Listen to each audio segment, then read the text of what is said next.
just out here doing a little labor that the wife sooner or later will say get done, and if I do it before she says it, it'll keep peace in the family.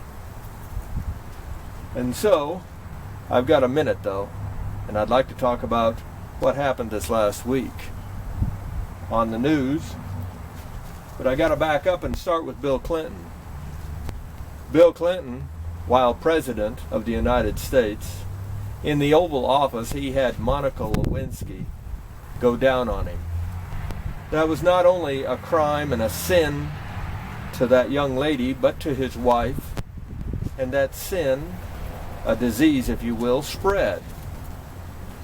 Before that happened, and the news media picked up on it and talked about it nightly, that the young people never spoke of it.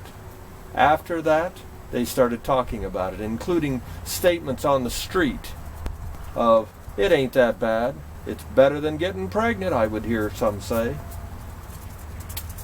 Well, we don't know how much damage Bill Clinton did, but I fear many souls have been damaged because of him, and future can only continue because of his crime. This last week we had Bill Cosby finally heading for trial after 50 years of drugging and raping women. Some 50 women have accused him. Pretty hard to think in your mind that they're all lying, that they would all be lying. And so if he in fact did those crimes, he, revered among all of the blacks that I can think of, at the top of the list at least, and worth hundreds of millions of dollars, wealth and beyond, and power that goes along with,